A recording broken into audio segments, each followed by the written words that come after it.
Well, welcome, ladies and gentlemen, to Boone, Iowa, and the 2024 Farm Progress Show. There's going to be some hot deals. Current temperature is 84 degrees.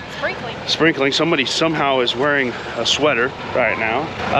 Hopefully going to catch some field demos and everything like that. Stop at a few booths, talk to people. It's supposed to be an absolute scorcher. You're going to see probably a big dude sweating and all kinds of cool equipment. I would say let's get to work, but it's more or less. Let's get to walking.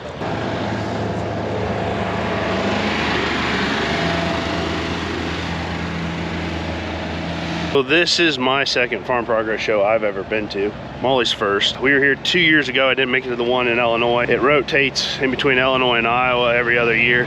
For the people that don't know that, I believe it's the world's largest outdoor farm show. I mean, there's the map. Molly's holding it. Pretty good size. It's actually, it's kind of established as grounds as that's all this place is now, because there's like permanently built stuff here now.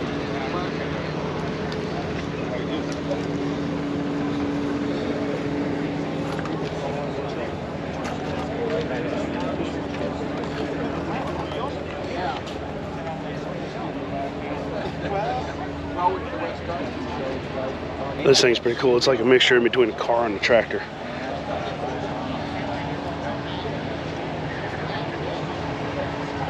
Look at that. They did buddy seats back in the day, right? Somebody's got to. Look at that beauty.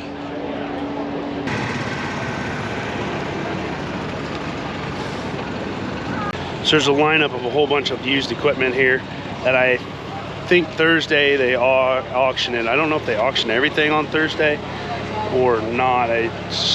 No, some of it auctions off throughout the week here. I see Wednesday, maybe tomorrow is when it starts off. It'll be interesting to see what starts happening with some of this used equipment prices, with the slide in commodity prices, to see maybe how quickly the used equipment market responds to the commodity market. So one of the things that they do at the Progress Show is a whole bunch of field demonstrations. Actually, if you look over there, you can see a drone flying right now. It looks like a road course for the Polaris up there. But Molly has found a demonstration that she really wants to see done, and that's the Canine Stars. So we came to the farm show, and the first There's Puppy. the first demonstration we're going to see is a dog jumping into a ball pit. For the dog jump, Molly jumps.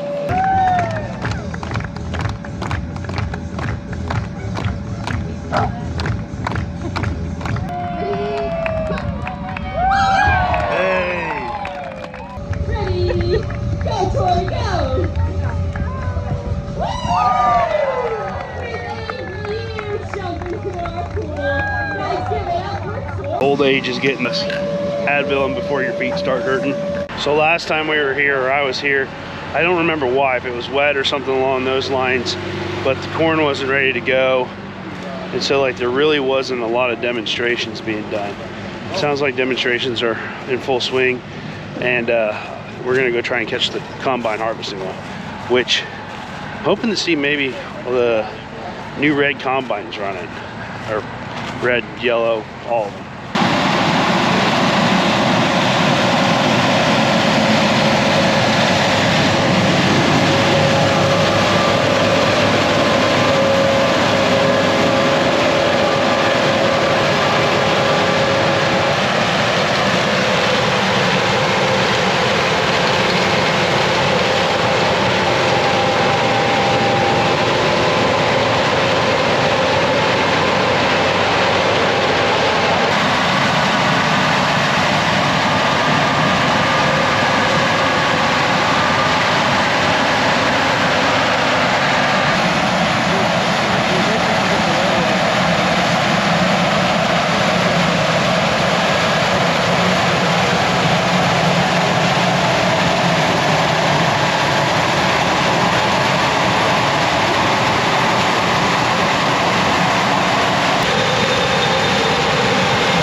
they actually run another time, but then they're dumping the grain carts. Well, we rolled out of there on that. The next place we're headed is to the Syngenta booth. Let's check it out.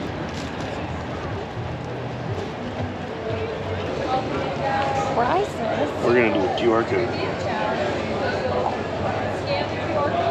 Okay, so this is Dale. I've met Dale before, actually, at a couple of meetings before. So we are using Saltro and Cruiser Max Apex. He's got an awesome display here, and from what I understand, there's also possibly a new product rolling out for probably 25. So you want to run us through your display and kind of show us what the benefits that I've been trying to teach the guys on YouTube about with the seedware we got here. Happy to do that. So basically what we have here is a crop safety, I'll just get behind her, crop safety demonstration. The first two pots here are just 1 and 2 replications of the same treatment. They're 7-day-old plants with several different seed treatments. We have untreated, Cruiser Max Apex, which is just a base fungicide insecticide. Then we have Timerium, which is the new product that was referenced earlier. It's not for sale yet, but should be in Q1 of 25. Your Saltro, and then 2 different rates of the leading competitor, Illivo, the nematode-only rate and the SDS rate. You'll notice there's suppression of early growth. Everyone pretty much expects to see that with this product, but even 14 days later, which is the back row, you still see some suppressed growth. And then the rest of these seed treatments, we're just showing this is a crop safety demonstration that you just don't see compared to the checks. None of either the Timerium nor the Saltro have any suppressive effects. So that's where I'm seeing when I'm trying to plant earlier and earlier, is that we don't want to have this actual like plant stress early because they're already stressed out trying to get up early. So that's where I'm seeing the Saltro be a benefit. And we also have to get a look at actually the SDS part of the seed treatment here. Yeah, these are some plants, unfortunately they're a little pale in color simply because of the light spectrum that they were grown under up in Minnesota at a greenhouse that we got them from. But we've got different treatments here just showing the amount of protection that the different treatments that are outlined here on the little placards against Fusarium virgiliforme, which is the causal organism for SDS. Geek question to me, how did you get sudden death to express itself in such a small plant? So what we do is we force it through using a growth chamber, and we make it very cool. It slows down growth very much, very near the point where it would cease growing. But the slower that it's growing early, and then we make sure that there's plenty of moisture in the soil. So it's just a protocol that we have. Generally, you don't see SDS this early. Yeah. It's just a way that we can express it in small plants for like demonstration purposes like this. So this leaf that's what sudden death looks like. It kind of, that's sudden death. Chlorosis. Yep. It starts to look pretty gnarly. And if we look at the untreated, it has that really in there. Very typical. Yep. Cruiser Max Apex, which is doesn't have any SDS protection in it. It's got it as well. So if we start to look at the new product, it's in control. And then Saltro, it's in control as well. Want to talk about Timerium? Is I'm saying that correctly? Sure. Yes. So there's actually a really cool booth over there. You want to go into that and show them that? Let's go have a look. This is a squash plant, correct?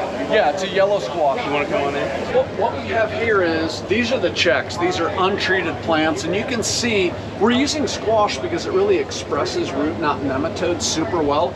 You can see like the galling on there, and then this check over here really shows it really nicely too.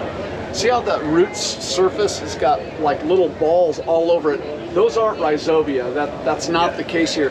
These are actually root knot nematode feeding sites that really causes excessive tissue buildup, which ruins the efficiency of the root to pull up moisture and nutrients. Now here are some treatments. This is the leading competitor treatment, and you can see it has more surface area than the checks did, but you can still see some galling on that root system. This is a yet unregistered product called Timerium that once it's registered, we'll call it Victrato. That should be in Q1 of 25 in soybeans. See how much it protected that root system? And you can just see it really nicely on this yellow squash. I mean, there are some galls, but look at all the root surface area compared to the others. Just see, every plant's been treated exactly the same, except for the 2 seed treatments. You can really see in this one how well this controls that. So Victrano, when it is, if it gets labeled and everything like that, is that going to be the complete replacements for Saltro then? So we won't replace Saltro. Saltro still offers a great deal of value for growers. Okay. It's just that Timerium's going to take it to the next level as far as nematodes, sudden death syndrome, Septoria brown spot. It even has some suppression of frog eye leaf spot. Oh my gosh, that'd so be I mean, great. it really offers a great deal more than what Saltro does. We see it kind of as a step ladder approach. Okay. All right. Awesome. Well, that's a lot of great information. Thank you very much, Dale. Thank you. Hey, I appreciate it.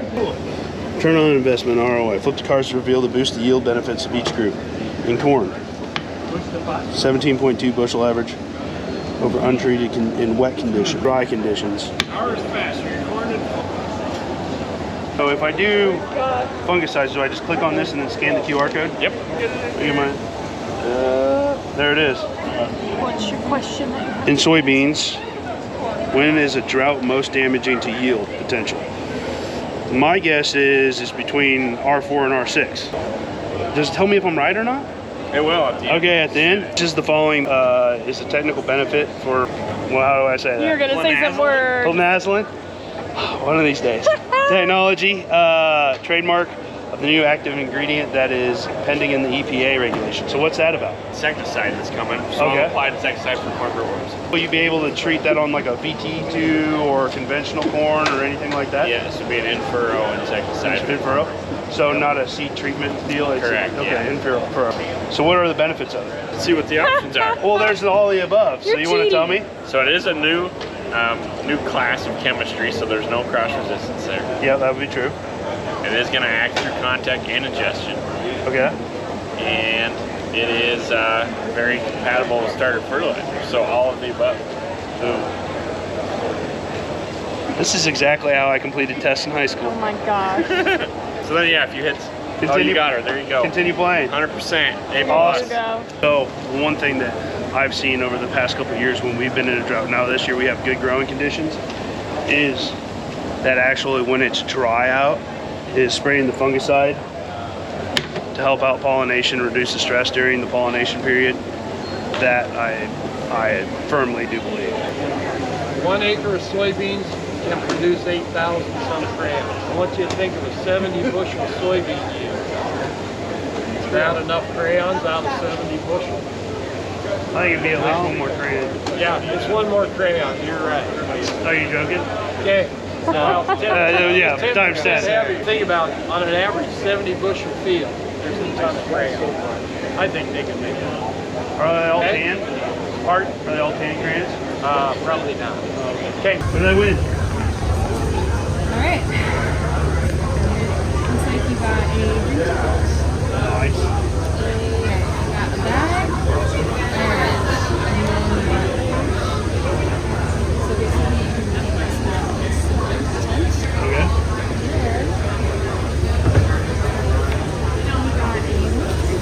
Just a teeny tiny one. Awesome. Thank you. What'd you think of the Syngenta booth? It was air conditioned. That was cool. Very informative way. interactive. Yeah, interactive, informative way to like learn about chemicals, which is kind of hard to do, honestly. So it's about 2 o'clock, so we're gonna try and hightail our butts out to the tillage demonstration. Yeah, that's what there's several of them here, so It's like the state fair all over again. maybe I can find it. Look at that, that's a win. There you go, that's what they were harvesting earlier. Looks like a bumper crop. Come on, USDA. We're a little bit late for the crop tillage. The shoe Ferraris didn't get us out here quite at 2 o'clock. So we're gonna have to, we'll catch the end of it, and then we will run out there and check out all the tillage tools. I think they got one of the new Deere quad tracks out there coming too. See what it's pulling. With soil command and tillage technology available, 25 to 34-foot ponds, providing simple one-touch setting adjustments. Also, some new option available, hydraulic double tiger ball front. You can put that tractor on my Christmas list. Slice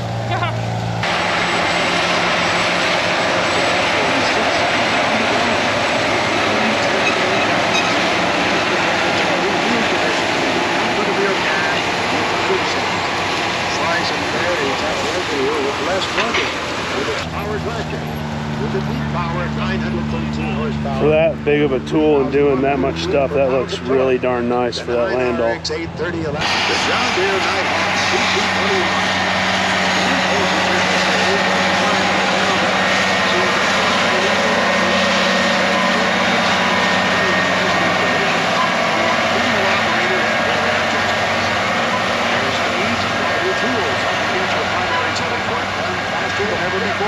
I'll give it to it. That thing doesn't even sound like it's working pulling that tool. I guess when you have 830 horsepower, that's what does that.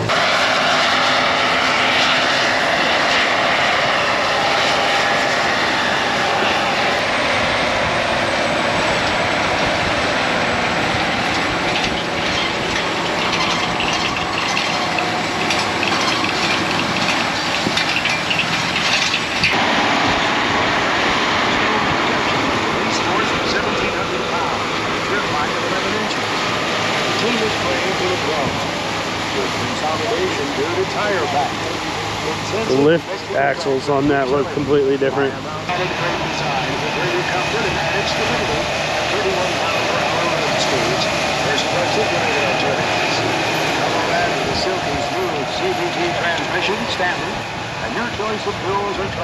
The Xerium tractor. Nice looking machine. So this is definitely something that's cool about the Farm Progress Show, is that you can actually see some of these tools in action instead of just walking by them at the booth. You can kind of see what they do. A lot of these are like primary tillage stuff that we don't do, but there are some like VT shallower tillage stuff that we do a little of, but it's in the spring. This one you want?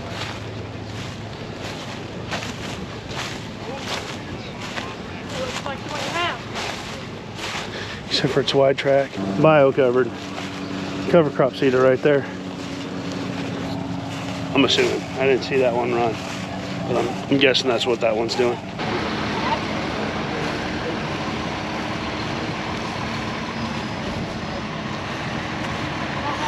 There you go on the camera. On the screen there you see the camera. That's a live view. So you can fly this drone manually with the stick just like any other drone.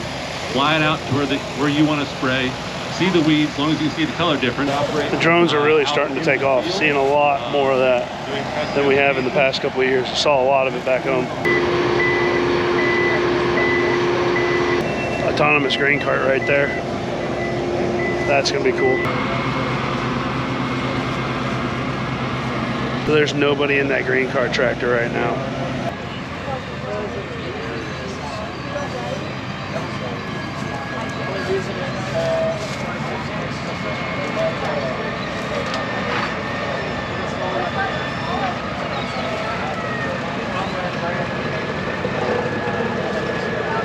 Molly and I are going to do the Polaris demo. Are you racing? No, we're not racing. We're just road coursing. Everyday farm utility. And We look ridiculous. first obstacle, some boards. These are trees that fell down on our path, Molly. Oh boy. Oh my gosh, we're gonna go over all these rocks.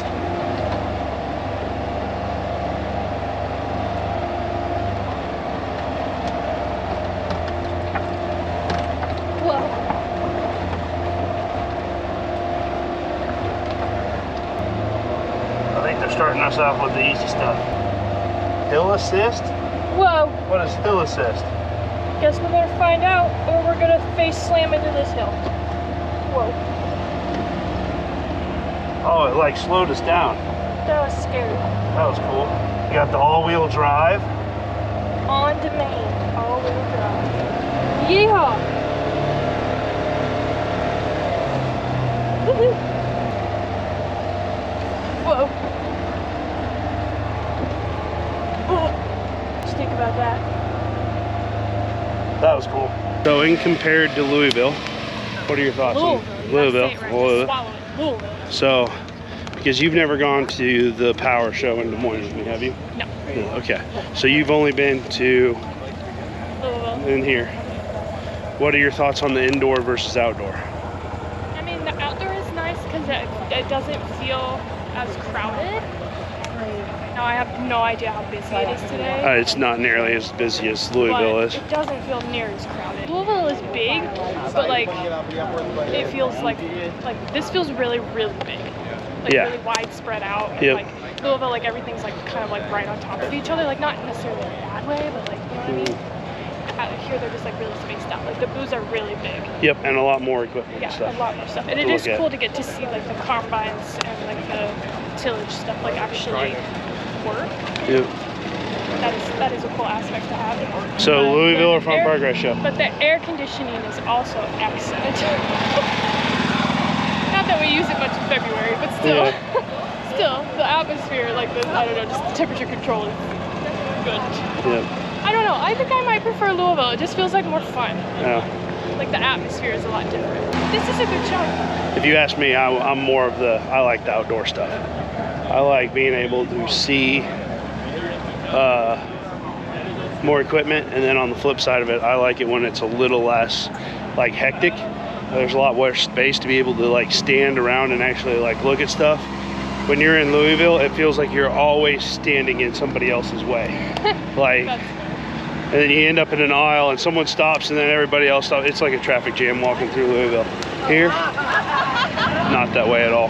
Might get run over by a golf cart. You though. could get run over by a golf cart too.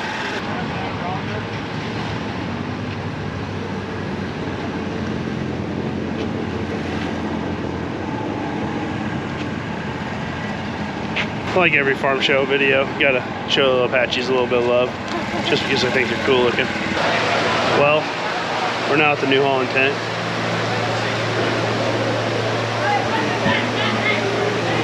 That thing's sweet looking. We got hay on the ground right now, and it is raining here, so it makes me wonder if our hay's getting rained on today. What do you think? Is my hay getting rained on? Probably not. Probably not getting rained on. Maybe it getting rained on. Who knows? But it's raining. It's raining. Don't worry. This is still sweat.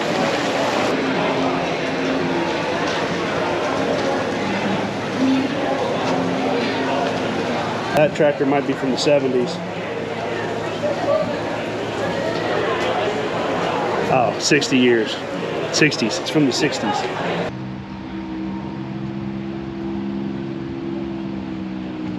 New 60. That looks pretty darn nice, if you ask me. It's amazing the horsepower that they put into these small frame tractors now.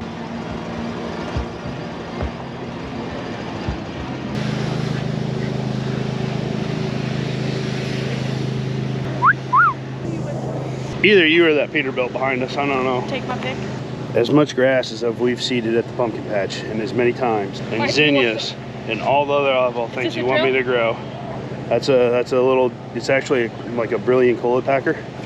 So it's not really a drill, but it's like a seeder. Sure, Stan, do a very nice job. For zinnias and sunflowers and Yep. stuff? You want to take a guess on what that costs? 10 grand. Yeah, you're probably pretty close. Molly says the marketing person for John Deere is genius to have John Deere tractor seats where you can sit.